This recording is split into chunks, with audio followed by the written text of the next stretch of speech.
All right, we are back. We are back. We had some technical difficulties, but we did want to finish up. Difficult technicalities. Yes, difficult technicalities. But if you are watching, thanks for joining us back again. We were discussing Melania Trump, her weird address to the country about whether or not she was involved with Epstein, and now we're reading an article from Newsweek.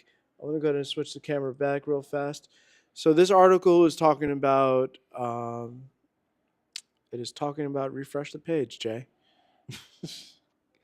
Who is Amanda Ungaro and what we know as Melania Trump speaks out on Epstein. And I'm going to close this advertisement. So Amanda Ungaro was married to this gentleman Zampoli, who is a Trump ally with a position in the administration, and allegedly he called ICE to detain and deport her from America. And now she's posting on her X account saying that she's going to expose Melania and the president. Um, and the part of the article that we got up to is talking about Zampoli and Donald Trump. Fixtures in a New York City nightlife scene during the 1990s have repeatedly recalled how the modeling agent introduced him to Melania Naus at the Kit Kat Club in 1998 after recruiting her from Slovenia. Zampoli also once discussed buying a modeling agency with Epstein, and his name appears several times in the documents pertaining to the convicted offender released by the Justice Department, the Times reported. So, totally not guilty. Zampoli insisted that he did not have a close relationship with Epstein, appearing far less frequently in the millions of documents than other prominent figures. He just liked to write it down your name. At least I was included because if you're not on the list, you're a loser, right? He told the Times in a recent interview. Who the hell is this guy? Oh my god. Can you give me a water, please? Soder? Yeah, soda. I'm ready to testify in front of Congress if I'm asked, Sampoli told Sky News when asked about how Donald and Melania met. And I'll say the truth because this is totally nonsense. Ungaro, meanwhile, told the Times that she was a 17-year-old model when she arrived in New York in 2002 after flying on Epstein's plane from Paris with her French agent. She never saw Epstein again, but met Sampoli later that year and began a 2-decade romantic relationship with him beginning when she was 19. In 2023, after Zampoli made headlines for explicit text messages he allegedly sent to a sex worker, Ungaro ended the relationship, moved to Florida, and married a doctor from Brazil. The former couple then became mired in a custody battle for their 15-year-old son before Ungaro and her husband were arrested in June. Ungaro recalled flying on Epstein's so-called Lolita Express in an interview last month. I was a little scared when I saw those girls, she told the Lolita Globe. Express? Yes, it's after the book Lolita, I which, got it. Lolita Express. It was like super fast delivery of unfortunately. Lolitas. If I could roll my eyes to the back of my head, around and back to my spot, that was gonna be not enough how much I want to roll my eyes. And I must roll like nonstop. It's insane. But yeah, she claims to have some inside information, and we'll see if that's what Melania is afraid of, right? Yeah, we'll see. It's kind of I think my stress dumpling. Yes, if you saw the first video, Marie had a stress dumpling and now she's squeezing it. It looks like a little boob. It smells terrible. It smells horrific, actually. Um, we'll hit the toilet paper thing if you want to jump on during the week. If you want to do it live and do the toilet paper Yeah, we factory. do the toilet paper. Maybe it's But gonna be too done. no, But no. I mean, do you want to hit on it then? Because uh, it's either we could talk about Melania and the robot, or or the toilet paper factory. toilet paper factory. All right, so Because Melania and the robot is like a big topic. Yeah, it is a big topic. So maybe we could get on again during Yeah. the week. Yeah. All right. So the first title might be misleading. I would have to change that title. We are not going to discuss Melania and her robot friend. We'll find a day during the week to do that. But let's get into this toilet paper warehouse fire. So Marie, you kind of took helm of this subject. You just found videos related to it So I'll explain the situation first. before we start. Yeah. Okay.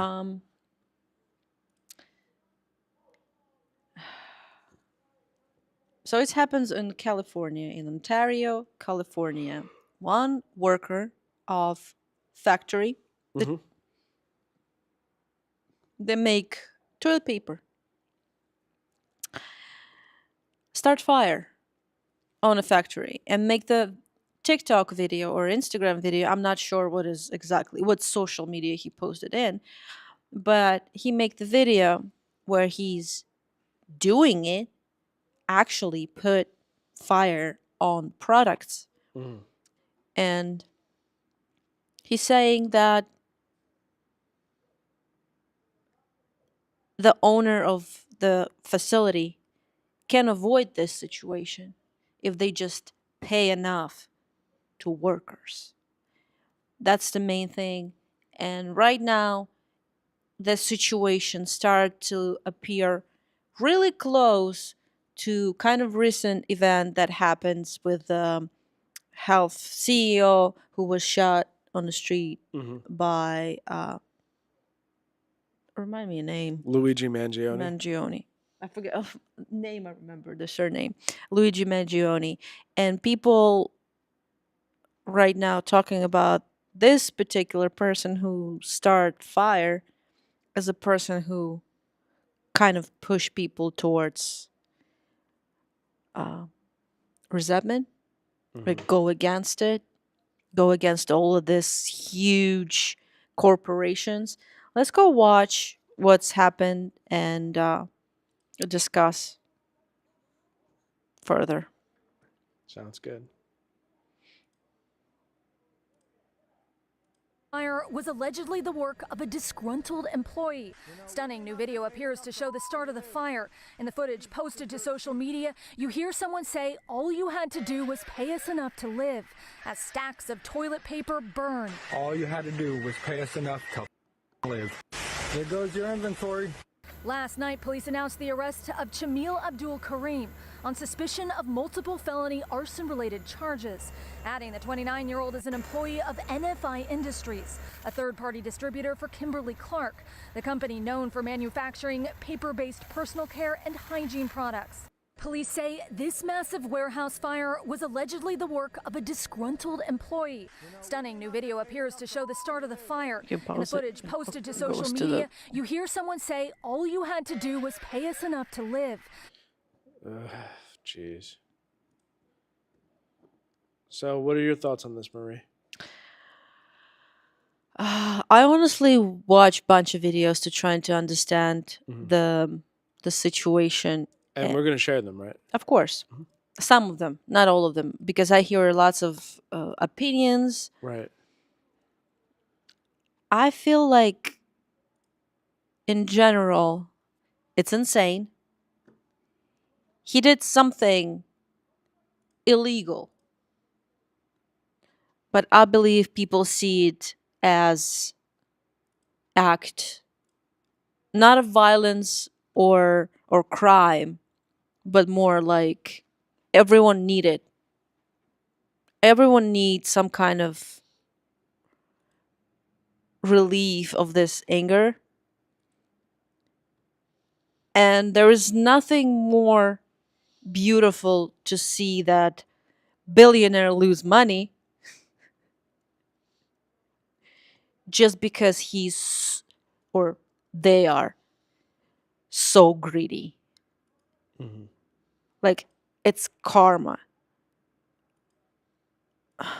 But at the same time, it's a crime. But what's the biggest crime?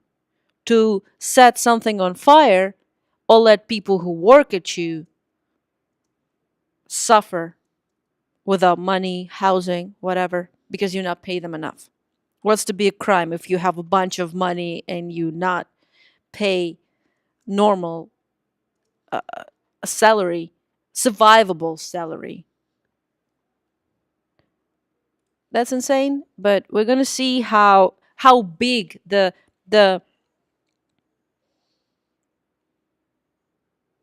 the fire was, how it looks, I and mean, how you, it looks during, and how the facility looks after. Because amount, like how big this facility, how big this factory, mhm. that's insane. Like, hear me out, insane. And then we go a little bit further towards the information how people work on this huge facility. That's also kind of shocking. I want to make sure I got the right video. Oh, you can like there, yeah. I think this is during. I'm gonna switch it over. Sure. Fire burns at paper products warehouse. And that's Ontario, California, like Yes. Marie said. Yes. So this is just footage from the outside. Yeah.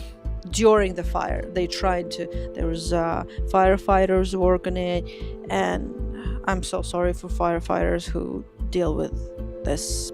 It's insane because it's so flammable. It's like fire. It's literally into the it's paper. yeah, and it's probably And really chemicals too that are in that factory. yeah. So it's insane. It's dangerous. You can see how much fire in it. I'm really happy, and I let you know that nobody's, as far as I know, no workers who was in the facility was hurt. Mhm. So everyone survived. An amount of fire and probably all of these chemicals in the air, insane. But the second video that I prepare shows how it looks after fire, and we can see actual footage from the top. So it's kind of like a drone recording, recording the territory, Mhm. and how huge this factory or warehouse or whatever. It's just insane. I'm just priming it up real quick. So you said this is drone footage of Yeah. the aftermath. Yes. Footage shows the aftermath of the Ontario, California fire that wiped out 1.2 square foot tissue paper, 1.2 million square foot tissue paper warehouse. You see how huge it is? Yeah. It's insanely huge. And now I'll put this information. We're gonna see the video. I don't find the original resource. That's my fault. But on this huge facility works 20 people. 20 people? 20 people. Who was paid $17 per hour. You don't have the video for that? It's gonna be one of videos of reaction. That's what I find. This information. I believe I seen it in another video. Oh, I But see. You have the reaction videos here. Okay, cool. Not cool that situation, but no, cool that you're prepared. So thank you for that. I'm going to switch it over. So this is a press conference about the situation. yes, Okay. I think it's kind of like talking about Mhm. what what person deserved or did something like this. Right. All right. Let's check it out. The loan that was inside of the warehouse was worth $500 million. The building itself was worth $150 million. In addition to count one, we filed an additional 6 more counts as it related to each separate fire that was started by the suspect in this particular case. This morning, we're announcing that we are also filing federal charges against Mr. Abdul Karim with arson, which carries a 5-year mandatory minimum federal prison sentence and is punishable by up to 20 years in prison. According to the federal complaint that we have filed, the defendant on early Tuesday morning filmed himself setting fire to multiple pallets of paper goods inside the Kimberly Clark warehouse here in Ontario. This company's products include Kleenex and Huggies and are used nationwide, being sold and shipped through interstate commerce, which provides us federal jurisdiction over this case. The defendant repeatedly boasted of his crimes. He posted Instagram videos showing himself lighting the merchandise on fire in the warehouse. He said, quote, if you're not going to pay us enough to effing live or afford to live, at least pay us enough to not do this. So not only is he now facing state charges, the state will be proceeding first.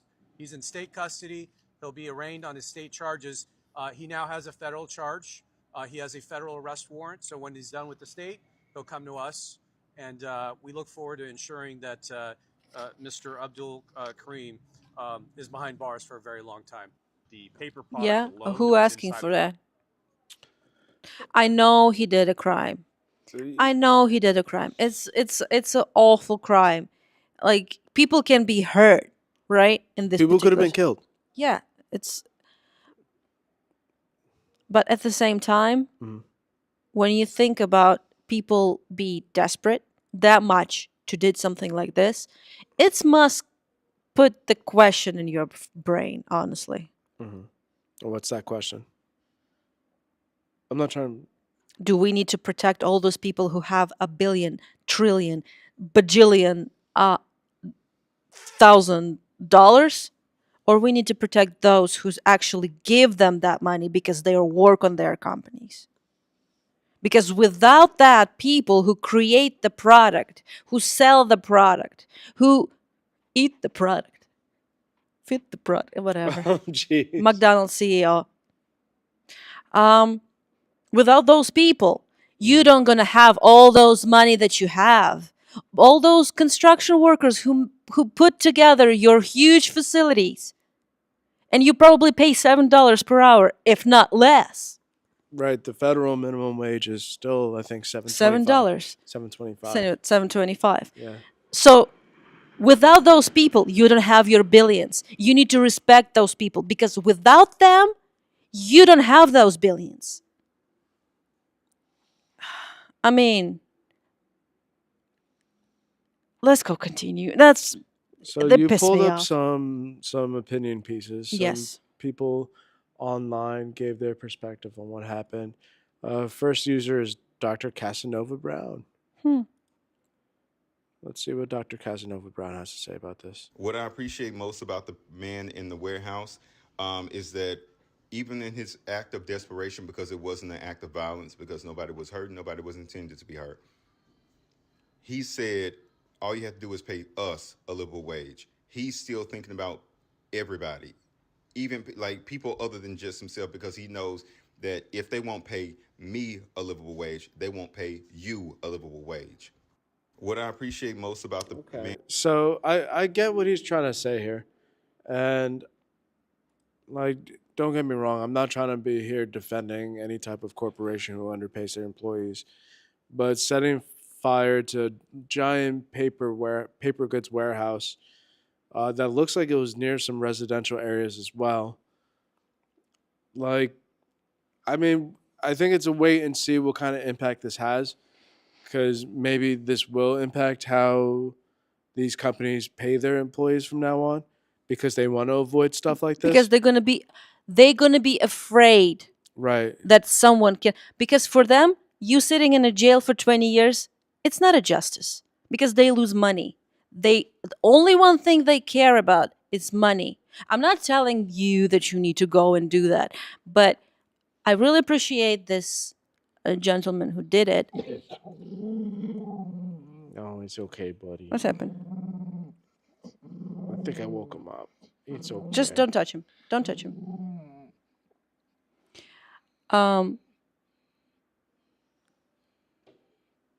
What I'm trying to say is, like, people who have huge amount of money, sell the products, have these facilities, they start to afraid that this could happen. They're gonna be afraid to lose their money. I think it's good. Maybe they start paying people more. Sometimes it's I don't want to say that he did something right, because it's not right. It's not right. It's illegal. It's not right. But at the same time, the people who start any, I don't know, revolution, that they did this by the government, by the law. You know what I mean? All the revolution it's against. So it is a revolution, or it's just people actually, and I feel so hurt that people desperate to do something illegal just because there is no other choice for them. In a way there's always other choice, but when you desperate, it's like, I want to hurt you like you hurt me, and I know what do you worry about the most. I get that, but it's still like a really dangerous thing to do. True. Let's see what other people have to say, because you got like a few more, right? Yeah. And Gary was getting grumpy. I'm sorry, buddy. I was petting his face, and he got a little upset because he was trying to sleep. If you can't see him, well, you can see part of our doggy. He's head right here, and he's ass right here. Right. He doesn't know how to sleep straight. But let's go ahead and switch it over.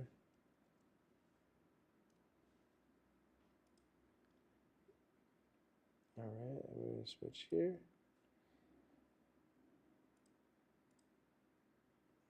Hey, let's talk about that guy who lit that warehouse on fire. I was watching like press coverage on that, and not that I didn't have any sympathy before for the guy because they weren't paying him enough. They told the story that the guy lit the warehouse on fire, and then they continued to say, hey, they evacuated all 20 people in the warehouse. Did you see the size of that warehouse? Yeah, so if that wasn't really context clue of how people are living today, 20 people, like, just hauling all of that inventory or keeping an eye on it. Granted, you're not moving all of that inventory, but what I am saying is that if there was only 20 people inside that warehouse, you'd imagine that a company like that would pay their workers a little bit more. You know, that guy saw the opportunity, saw all the paper products, and decided he was pissed off enough that he would light the entire place on fire. Dude's racked up like plenty of felonies, I'm sure. Like, you have to be completely hopeless to do something like that. I don't know if there's words to describe it. Like, that's a beyond a call for help. Hey, let's talk about that guy.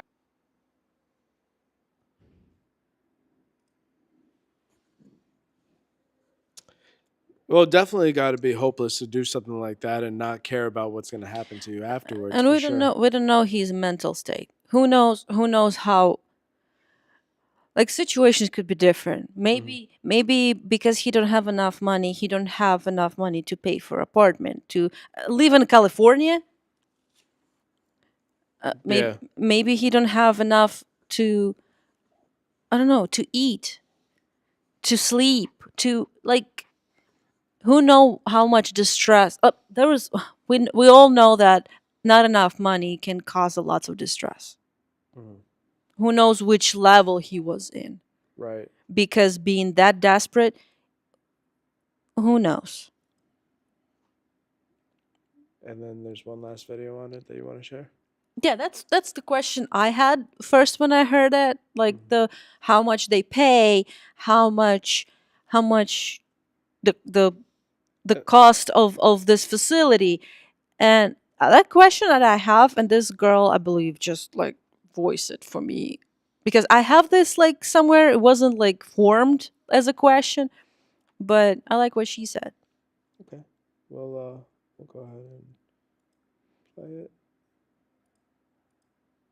Pound of ground beef costs more than the federal minimum wage, and the guy who set that toilet paper warehouse on fire would likely have to work for over an hour to even buy a pack to wipe his fucking ass. So I'm not gonna sit here and act like what he did wasn't based. It was fucking based. A pound of ground beef costs more than the federal minimum wage, and the guy who set that toilet paper warehouse on fire would likely have to work for over an hour to even buy a pack to wipe his fucking ass. So I'm not gonna sit here and act like what he did wasn't based. It was fucking based. So that's understandable, and it's true. Like literally, like if we're talking about minimum wage, like if they're getting paid minimum wage, or like even just a little bit above it, like food is expensive. Like a shopping cart of food used to be able to fill up a shopping cart with food with like $100, and now it's like at least like two or more, and it's like the basics that you're getting. I think we're fortunate enough that we don't eat meat, so like we don't have to deal with the cost of what like meat costs. You know what I mean? Like, and it's not like an adjustment we had to make because of the times, but I'm sure there's people out there because of the times making adjustments and what they have to eat. Like, Do you think? Oh, I have this question. Do mhm. you have that? Do you have? Do you feel like toilet paper, uh, some woman hygiene products, I don't know, some a basic food like milk, bread,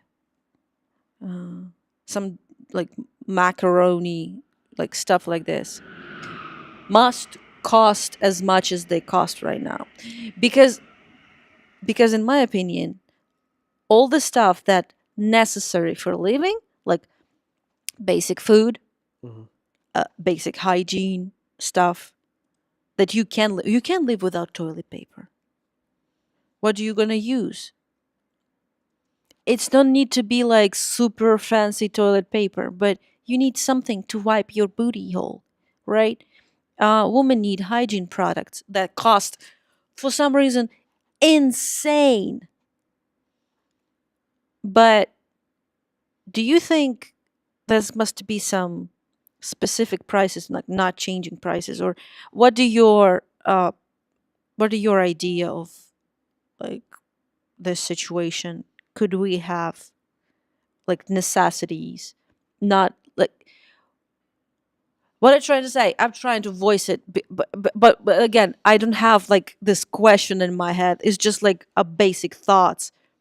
What I'm trying to say, there's a multi-billion corporation who do toilet paper, something that necessary. That is like a block of toilet paper cost a minimum wage, even probably more because it's not $7. Right.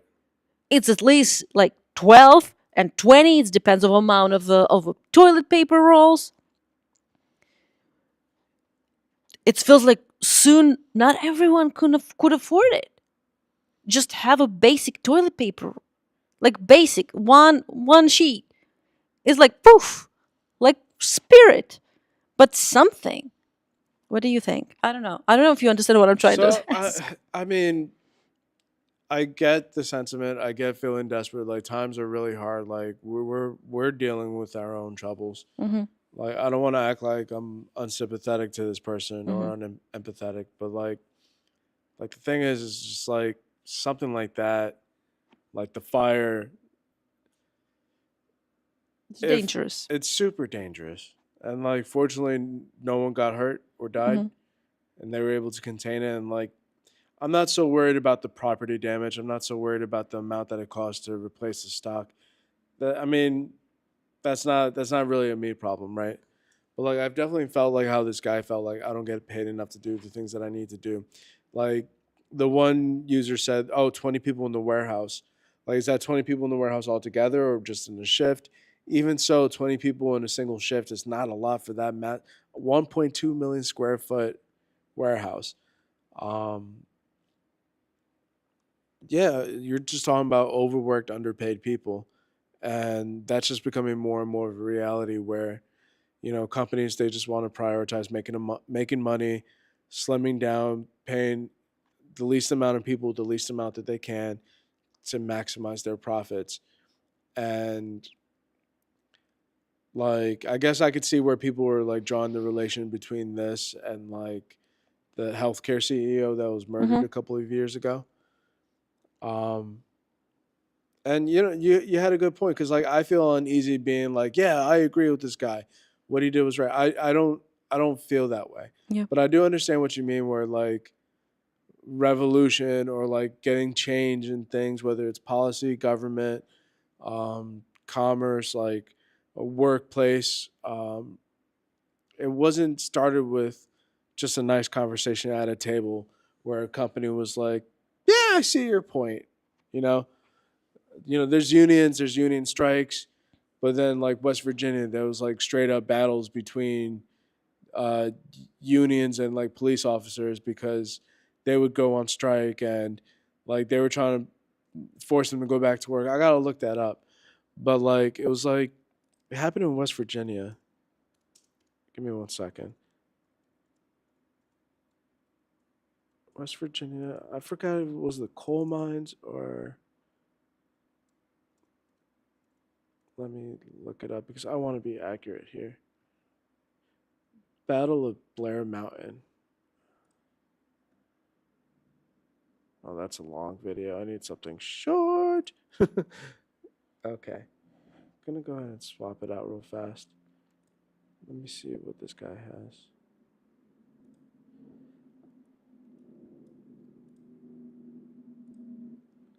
I am just playing this video for the first time, but it does seem to have quite a few likes. And he looks like a history teacher, so I'm assuming he's going to give us decent information. So he's talking about what I was referring to about the Union in West Virginia, and hopefully he'll explain a little bit better than I did. Today marks the anniversary of the largest labor uprising in U.S. history, and you won't find it in textbooks. In 1921, 10,000 black and white coal miners in West Virginia joined forces to fight for better conditions. Tensions ramped up when the miners started to organize against starving wages and deplorable conditions. Mine owners then sent private police to evict miners from their home, which led to a deadly scuffle. Soon, over 10,000 miners, many of whom were experienced World War I vets, joined together to fight back against the coal companies. The miners wore red bandanas to symbolize their solidarity, earning them the nickname Rednecks. The mine owners and the local police assembled an army and attacked the miners, even dropping bombs from planes, as depicted here, over the Redneck Army. The battle ended only after the U.S. Army intervened. Over 1 million rounds were fired and up to 100 people died during what became known as the Battle of Blair Mountain. Despite its monumental significance, it's not included in any state standards in the U.S. And I scoured 11 popular U.S. history textbooks used across the country, and not one of them mentions it. Who truly benefits from keeping young people ignorant of this history? And did you know this history? Today marks the anniversary. I can answer. Government. They don't want to know. They don't want for you to know how to actually have what you need. Yeah. But yeah, that just kind of goes on your point about like how unfortunately like to get change like that, um, it doesn't start off or it doesn't happen easily. Yeah. Just pulling up the wiki article on it real fast. In the short term, the battle was an overwhelming victory for coal industry owners and management. United Mine Workers of America membership plummeted from more than 50,000 miners to approximately 10,000 over the next several years. And it was not until 1935, following the Great Depression and the beginning of the New Deal under President FDR, that the UMW fully organized in southern West Virginia. The Union defeat had major implications for the UMWA as a whole. As World War I ended, the demand for coal declined, adversely impacting the industry. Because of the defeat in West Virginia, the Union was also undermined in Pennsylvania and Kentucky. By the end of 1925, Illinois was the only remaining unionized state in terms of soft coal production. While the NIRA Act, National Industrial Recovery Act, was passed during FDR's presidency, workers were given the right to organize and bargain collectively. This led to huge growth in the UMWA and other unions. John L. Lewis then led the drive to establish an organization of industrial unions, the Congress of Industrial Organizations, for those whom he felt were being neglected by the AFL. In the long term, the battle raised awareness of the appalling conditions miners faced in the dangerous West Coast coal fields. It also led to a change in union tactics and political battles to get the law on labor's side by confronting recalcitrant and abusive management. This eventually resulted in a much larger organized labor victory a few years later during the New Deal in 1933. That in turn led the UMWA helping organize many better known unions, such as the steel workers during the mid 30s, and spurred the creation of labor union affiliations and umbrella organizations, such as the American Federation of Labor and the Congress of Industrial Organizations. So, Um, all that just to say that even though they did technically lose that battle, a lot of people lost their jobs or got out of the union and didn't work in the coal mines. In the long term, it did bring more awareness to like the really shitty conditions that those people faced. and I think all these big corporations don't want their workers to be part of a union. They even pay union, I believe, like because they have they like the price must be like higher. If a higher job, like a harder job, higher price. Correct. But they willing to exchange those people and someone else. I believe if you never mind, I will talk about that. You told me the Verizon did the same thing What's when that? they decide to hire like people on the side when all this union go on strike Right. So and that's they pay them more. yeah. So that's known as like crossing the line. So like the picket line is like the union is going on strike. They're protesting, and either current employees who do not wish to stand on strike or outside contractors will get brought in to cross those lines to continue production, um, as a way to kind of ice out the union. And it's negotiation tactics essentially. Like, okay, you don't want to work, we don't need you to work, we're just going to pay these people to work until you accept our conditions or you leave and find a new job.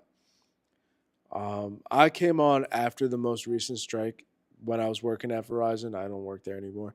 Thank God. We'll leave it at that. The internet sucks, by the way.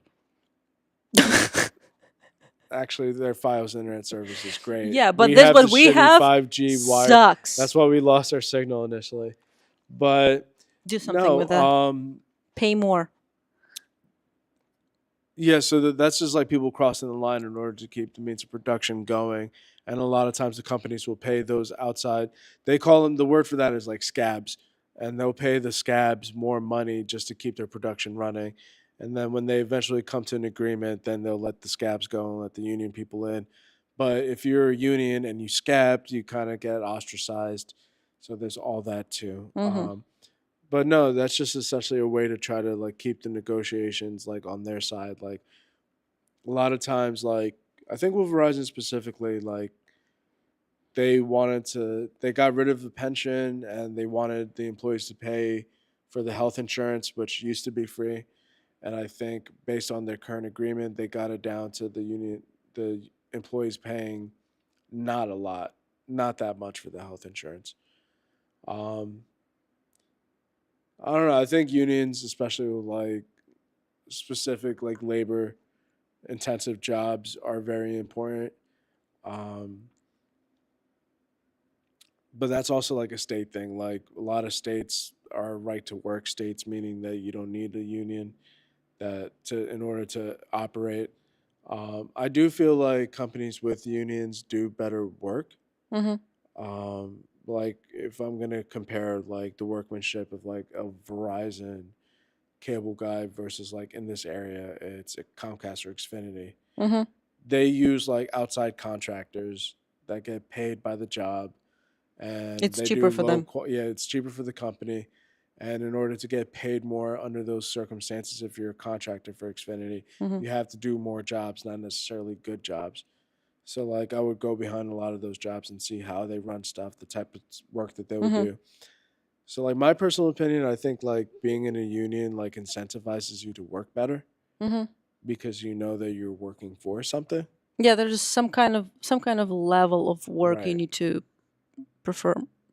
Right. And you get paid relatively well and Yeah.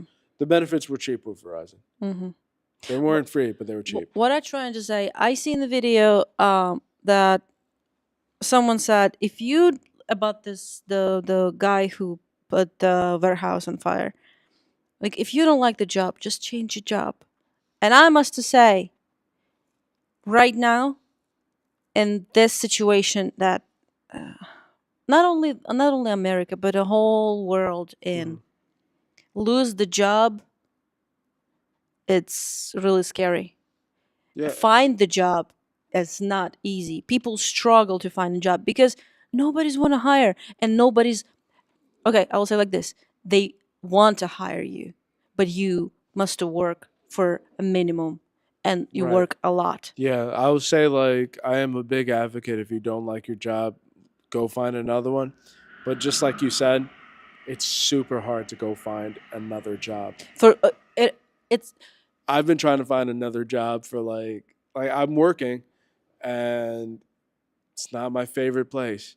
So I look at other places mhm. I've interviewed, I've been given offers and it's just like you said, they want to pay you as little as possible, but to get the maximum amount of work out of you. And like I think I have like a skill trade. Like I'm a telecommunications guy. I've been Mhm. doing it for like over 10 to 12 years. I've been doing between like the different jobs that I had. Um, but no one wants to pay you Correct, like exact amount that right you actually worth worth worth. worth. The thing is, you can find a job, and in this particular situation that we have in the news article, Mhm. if this man, he can find a job, I believe he can. But the thing is, it's going to be the same job, huge amount of work, less pay.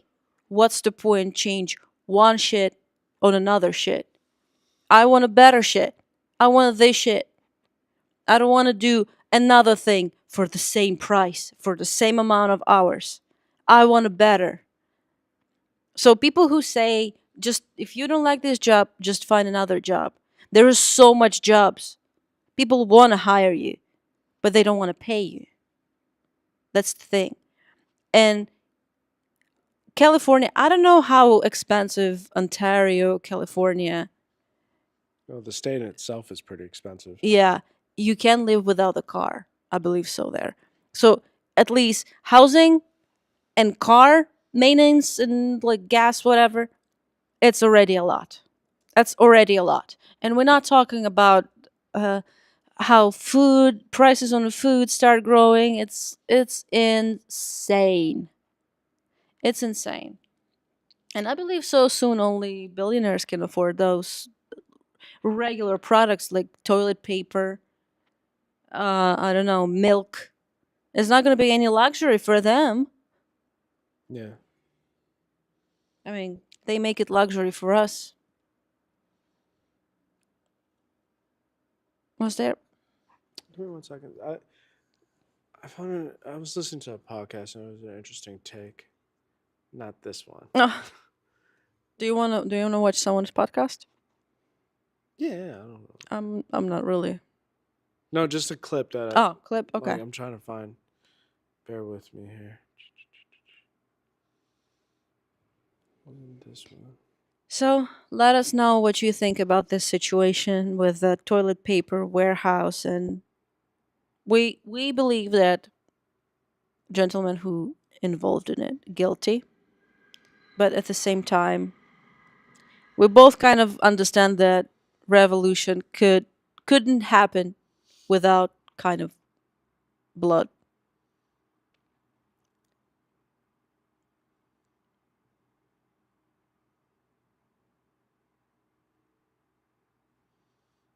I forgot which episode it was. Bear with me. I'm bare with you, barefoot with you. Barefoot. Mm-hmm. No, I have a sockies. No worries. I have a banana socks. So I was listening to this podcast the other day at work, the Tim Dillon Show. If you're familiar, I'm uh, not. you a lot of people don't necessarily. I mean, he did platform JD Vance, so do with that as you will. Um, he's since kind of been like, I don't really bang with this administration. But anyway, he did have an interesting take, and it made me think of this because you're talking about living in California. And California, the state of California, is the fourth largest economy in the world. So the state of California Yeah. in the world, Yeah. fourth largest economy. Yeah. And he spoke about like it's that way because of certain industries within California, but then there's certain people that don't really. It doesn't seem right, essentially. Vulnerable members of their society. I'm sure there's not rampant crime. It's the fourth largest. And that's coming soon to a theater near you. This is exactly what happens when the entire country is the entire economic output of the country is a few tech companies worth $1 trillion run by different versions of Satan. Again, their words, not mine. This is what happens. But the rest of California is just left to like figure it out. Let me play it back a little bit. I'm sorry.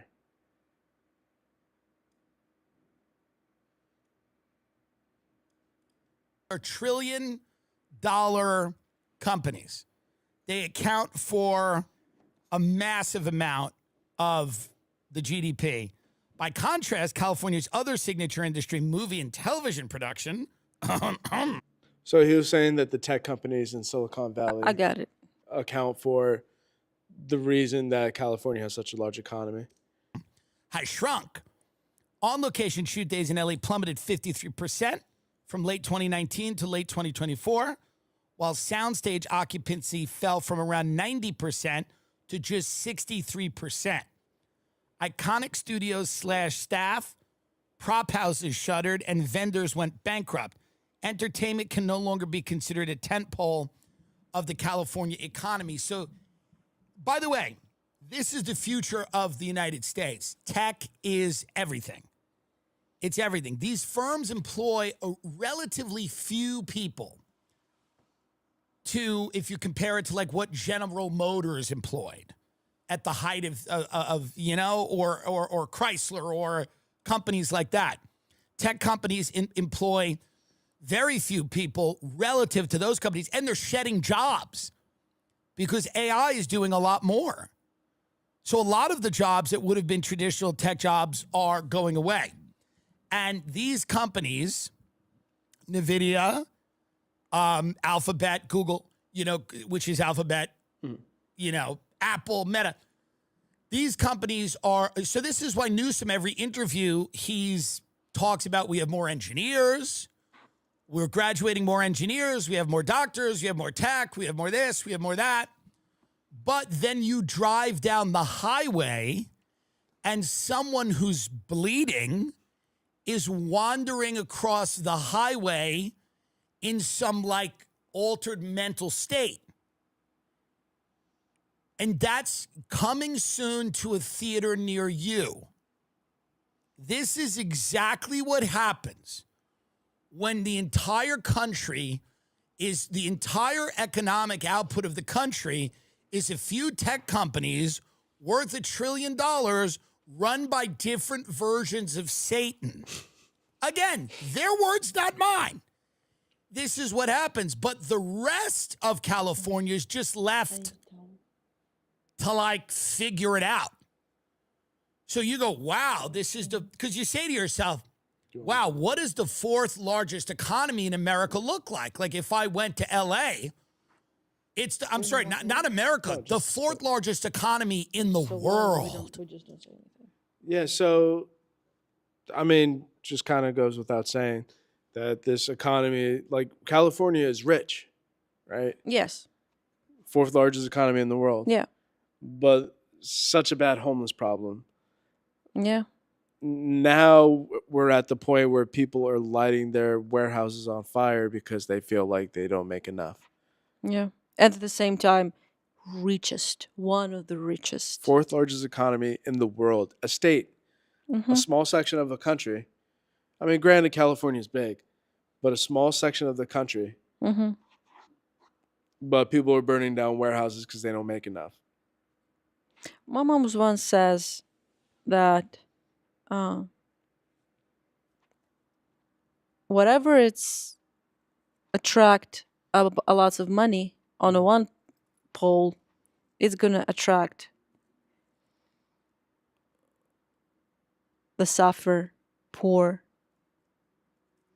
on another. Mhm.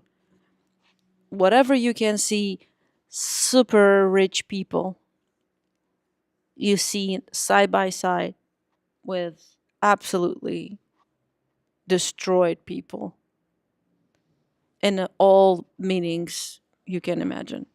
Um, so how much is it's crazy? That much is actually could happens anywhere. That's the reason why we need respect each other. If you have a business, respect your workers. And I always have this feeling that especially I first have this feeling when some artists say like, "Oh, my fans, they just buy my music, my albums." Mhm. It's like without your fans, without people who buying your albums, without people who go watching your movies, without people who buying your concert tickets, your merch, all of this, a magazine with you, magazines with you, you're nothing. You can make as much music, movies as you want. Without those people who support you, without those people who buy your stuff, go to watch your movies, you're nothing. We live in a society when we depends on each other, even if we don't think that we can go and actually depend on someone else. But without workers, me and you, not gonna have toilet paper. We're not gonna have clothes. We're not gonna have internet. Without those people who actually come, take the wire and put this wire in your whatever needed holes in your computer. Without those people, like as much as it sounds obvious and ridiculous, Mhm. without those people, you're not gonna have underwear without people who sew that underwear for you. It doesn't matter where it's made, in America or China. Without those people, you need to respect those people who make your underwear, who make your toilet paper, who make everything you have in your house, everything you can buy, or everything you use every day. Your car. There's like, okay, there is a corporation who make your car. Like, I don't know, let's go say Hyundai make your car. But there is a people who's actually put it together, who put the machinery like specific order Mhm. to make the molds from metal sheets to make your car. There's people working. We're trying to say that AI gonna take all our jobs. AI can't create anything physical. AI can't deliver you a package. AI can't make your clothes. AI can do anything. Even if we're talking about write it down the book, but AI can write it down the book. Without you write it down correct prompt, Mhm. it's gonna be piece of trash. It's gonna be the same piece of trash that anything that AI did without correct uh prompt. You need to write it down everything you want. You must have idea. Some you must have everything prepared. You just need someone to put it together. Without people, it's impossible. So we need to respect people who did something for us. And I'm still kind of shocked to know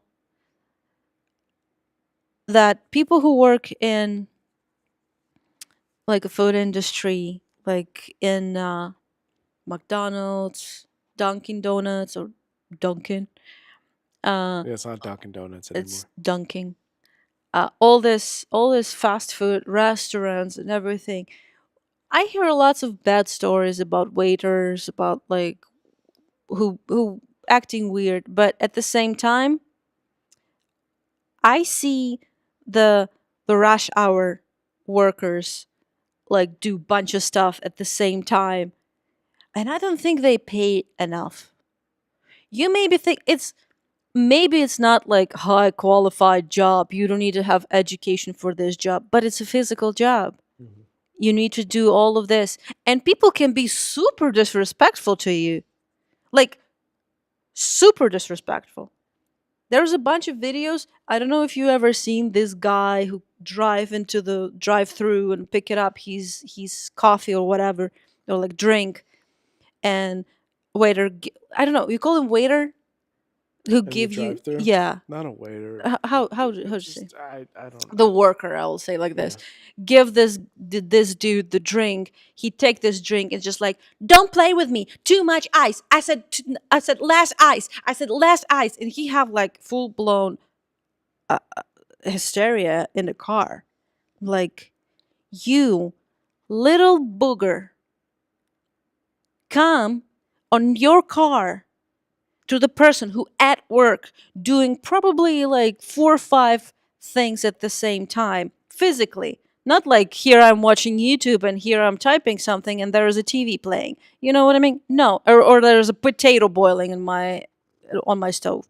No, they are actually in active labor, like, not to give the birth, but working, pam pam pam, this, and it's okay if you're not satisfied with it, but you don't need to like tantrum in this situation. Right. Like, who are you think you are? You're a booger, like a little green booger, and whatever you're trying to make yourself so special that someone don't give you too much ice, that you not ask about that too much ice. Relax. Like, respect each other. You don't like your order, you can just come back and say like, hey, I asking about something else, can I have whatever I order, it's not what I'm order. Just more respect, be more respectful to each other. That's what I want. If someone give you, and you know that, for example, waiters, they don't have a lot of money paid every month or every week or bi-weekly. They rely on your tips. Am I correct? You're correct. So give the tip. Give the tip. God. Just let's go respect each other. And I know all the CEOs and corporation owners don't hear this video. They don't hear what I'm trying to say. But if we just start from ourselves, as I always believe in that, if we just start with ourselves, we start acting that way. I it sounds ridiculous, but if I could, just like, if someone mistreats you at work, just go away. Find another work that you be treated better. And I know in this economy, this phrase became really popular. In this economy, Sharon.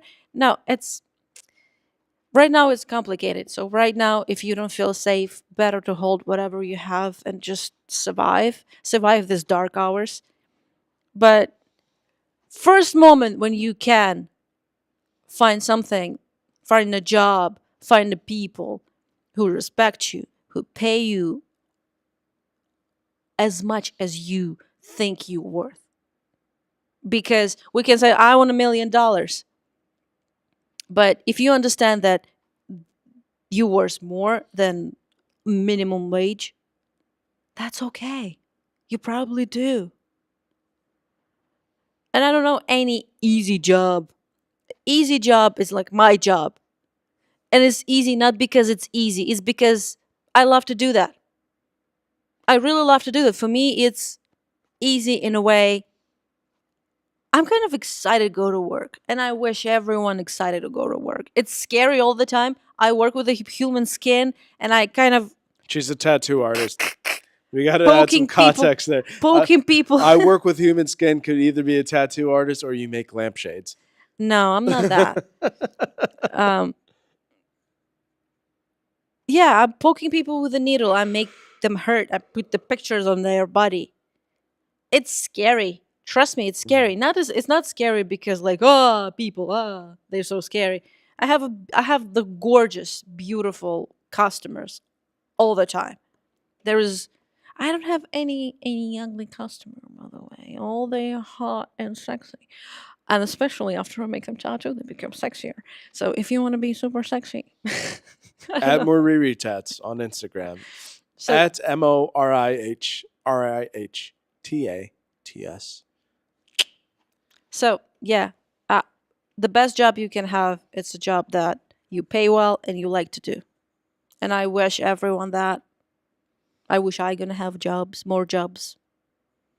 I work on the jobs that I love job, but I hate people. But it's me problem. Fair enough. Well, So you mentioned earlier that companies can't have what they have without the people that work them. yes, And we can't have a channel without the people that subscribe to us. that's true. So, again, I'm Jay. And I'm Marie. This is Jam Sesh Live, and we're Gitsu Productions. If you're just tuning in, checking us out, please, if you like us, subscribe, leave a comment, share with your friends. I don't know, let us know what you wanted us to talk about. We like to share funny videos. We like to talk about current events. And I think we're going to conclude for tonight, Marie. It is getting pretty late. We've been doing this for a few hours. But before we do, I do want to leave us with something here. Okay, leave us with something. Something to bring the mood up because we were pretty doom and gloom tonight. How about one of my personal favorites right here? I think I know what it is.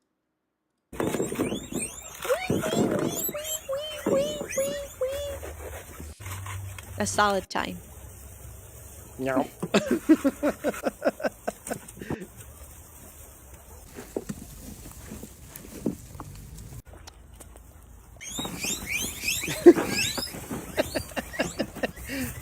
You hear how they excited? Yeah.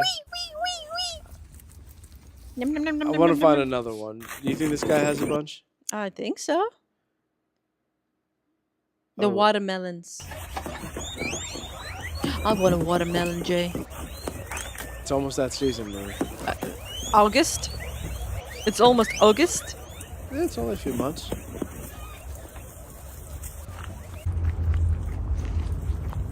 What do you think, Ben?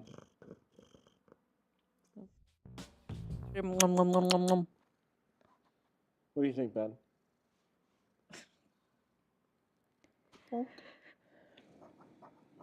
But yeah, let's finish this.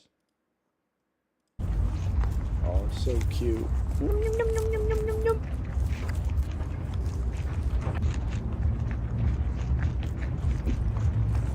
Oh, they're so sweet. But this noise, it's excitement.